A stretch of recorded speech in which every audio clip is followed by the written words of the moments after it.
شروع اللہ کا نام لے کر جو بڑا مہربان نہایت رحم والا ہے۔ الف لام را، یہ کتاب روشن کی آیتیں ہیں۔ ہم نے اس قرآن کو عربی میں نازل کیا ہے تاکہ تم لوگ سمجھ سکو۔ اے پیغمبر، ہم اس قرآن کے ذریعے سے جو ہم نے تمہاری طرف بھیجا ہے تمہیں ایک نہایت اچھا قصہ سناتے ہیں، اور تم اس سے پہلے بے خبر تھے۔ جب یوسف نے اپنے والد سے کہا کہ ابا، میں نے خواب میں 11 ستاروں اور سورج اور چاند کو دیکھا ہے، دیکھتا کیا ہوں کہ وہ مجھے سجدہ کر رہی ہیں۔ انہوں نے کہا کہ بیٹا، اپنے خواب کا ذکر اپنے بھائیوں سے نہ کرنا، نہیں تو وہ تمہارے حق میں کوئی چال چلیں گے۔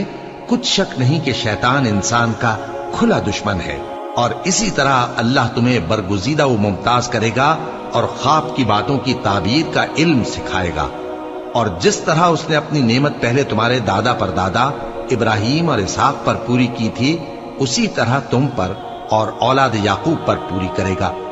بے شک تمہارا پروردگار سب کچھ جاننے والا ہے، حکمت والا ہے۔ ہاں، یوسف اور ان کے بھائیوں کے قصے میں پوچھنے والوں کے لیے بہت سی نشانیاں ہیں۔ جب انہوں نے آپس میں تذکرہ کیا کہ یوسف اور اس کا بھائی ابا کو ہم سے زیادہ پیارے ہیں، حالانکہ ہم جماعت کی جماعت ہیں، کچھ شک نہیں کہ ابا کھلی غلطی پر ہیں۔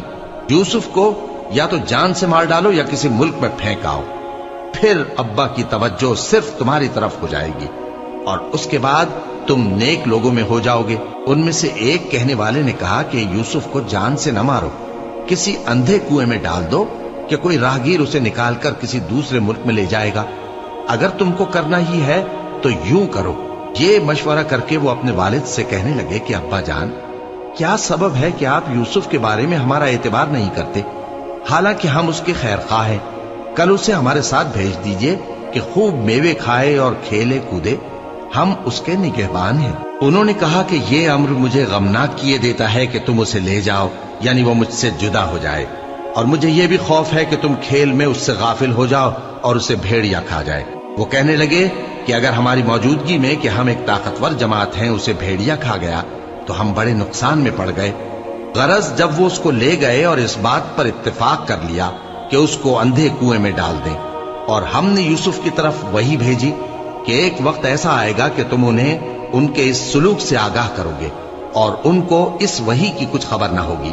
اور یہ حرکت کر کے وہ رات کے وقت باپ کے پاس روتے ہوئے آئے، کہنے لگے کہ ابا جان، ہم تو دوڑنے اور ایک دوسرے سے آگے نکلنے میں مصروف ہو گئے اور یوسف کو اپنے اسباب کے پاس چھوڑ گئے تو اسے بھیڑیا کھا گیا، اور آپ ہماری بات کو گو ہم سچ ہی کہتے ہیں باور نہیں کریں گے۔ اور ان کے کرتے پر جھوٹ موٹ کا لہو بھی لگا لائے۔ یعقوب نے کہا کہ یوں نہیں ہے، بلکہ تم اپنے دل سے یہ بات بنا لائے ہو۔ اچھا، صبر کہ وہی خوب ہے، اور جو تم بیان کرتے ہو اس کے بارے میں اللہ ہی سے مدد چاہیے۔ اور اب اللہ کی شان دیکھو کہ اس کنویں کے قریب ایک قافلہ آوارد ہوا اور انہوں نے پانی کے لیے اپنا سقا بھیجا، تو اس نے کنویں میں ڈول لٹکایا، یوسف اس سے لٹک گئے۔ وہ بولا، زہے قسمت، یہ تو ایک لڑکا ہے، اور اس کو قیمتی سرمایہ سمجھ کر چھپا لیا۔ اور جو کچھ وہ کرتے تھے اللہ کو خوب معلوم تھا، اور انہوں نے اس کو تھوڑی سی قیمت یعنی مادود چند درہموں پر بیچ ڈالا، اور وہ اس سے بیزار ہو رہے تھے۔ اور مصر میں جس شخص نے اس کو خریدا، اس نے اپنی بیوی سے جس کا نام زلیخا تھا کہا کہ اس کو عزت و اکرام سے رکھو، عجب نہیں کہ یہ ہمیں فائدہ دے یا ہم اسے بیٹا بنا لے۔